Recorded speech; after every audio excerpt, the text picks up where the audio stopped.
उत्तर प्रदेश के विभिन्न बोलियों को, भोजपुरी, अवधी, ब्रज और बुंदेलखंडी को इस सदन में सम्मान मिल रहा है और हमारी सरकार तो इन सब के लिए एक एकेडमी का भी गठन, अलग अलग एकेडमी के गठन की कार्रवाई को भी आगे बढ़ा रही है। ये सभी हिंदी की उपभाषाएं हैं, यानी हिंदी की बेटियां हैं। भाषा की समृद्धि के आधार हैं और हमें इसका स्वागत करना चाहिए। ये सदन साहित्य केवल विशुद्ध साहित्यिक और व्याकरण से के विद्वानों की नहीं है, आम जन का प्रतिनिधित्व करने वाले माननीय सदस्य समाज के विभिन्न तबके से आए हैं। अंतिम पायदान पर बैठे हुए व्यक्ति की आवाज को भी इस सदन में मुखरता मिले,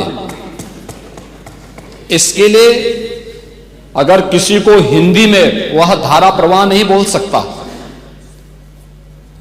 तो उसको भोजपुरी में भी अपनी बात को रखने का अधिकार मिलना चाहिए, अवधी में, ब्रज में या बुंदेलखंडी में उसको रखने का अधिकार मिलना चाहिए। ये कौन सी बात हो गई कि भोजपुरी में ना बोले, अवधी में ना बोले, इसका विरोध अंग्रेजी का, बुंदेलखंडी में ना बोले और उर्दू की आप वकालत कर रहे हैं। ये बड़ी विचित्र बात है। आप मुझे बताइए, मैं इसीलिए कहता हूं कि आप समाजवादियों का चरित्र ही इतना दोहरा हो चुका है, इतना दोहरा हो चुका है कि अपने बच्चों को भेजेंगे इंग्लिश पब्लिक स्कूल में और दूसरों के बच्चों को बोलेंगे कि एक गांव के उस विद्यालय में पढ़े जहां संसाधन भी नहीं है। ये दोहरा आचरण और जाकी रही भावना जैसी प्रभु मूर्ति देखी तिन तैसी, यह तो आचरण आप लोगों का है। इसीलिए आपने कल भी भोजपुरी का विरोध किया, अवधी का विरोध किया, बुंदेलखंडी का विरोध किया और आप लोग अपने दैनिक जागरण में, दैनिक जीवन में इस प्रकार के आचरण के आदी हो चुके हैं। और इसलिए अध्यक्ष जी, इसका अभिनंदन हम लोग करते हैं और इन बोलियों को सम्मान मिलना चाहिए। इनके संरक्षण के लिए ही हमारी सरकार भोजपुरी एकेडमी का गठन कर रही है, अवधी एकेडमी का गठन कर रही है संत तुलसीदास जी के नाम पर। इसी के आधार पर ब्रज भाषा इतनी समृद्ध भाषा है।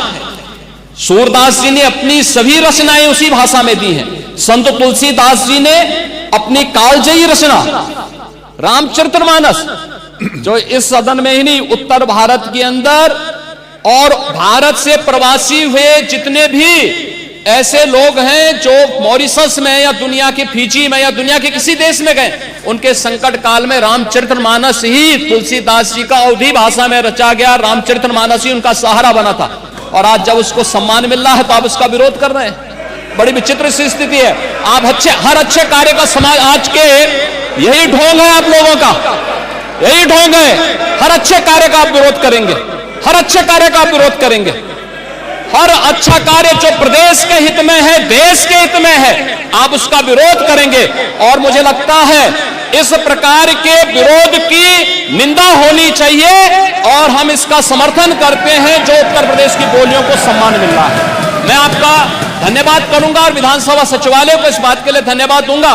कल हम लोगों ने यहां पे इसका शुभारंभ किया, समाजवादी पार्टी ने उसका विरोध किया है और मुझे लगता है कि प्रोसीडिंग का हिस्सा होना चाहिए। इनको समाज के सामने एक्सपोज करना चाहिए। अपने बच्चों को ये लोग पढ़ाएंगे इंग्लिश स्कूलों में और दूसरे के बच्चे के लिए अगर वो सुविधा सरकार देना चाहते हो, कहते नहीं उर्दू पढ़ाओ इसको, यानी उसको मौलवी बनाना चाहते हैं, कठपुल्ला पर की ओर इसको ले जाना चाहते हैं। ये नहीं चल सकता है।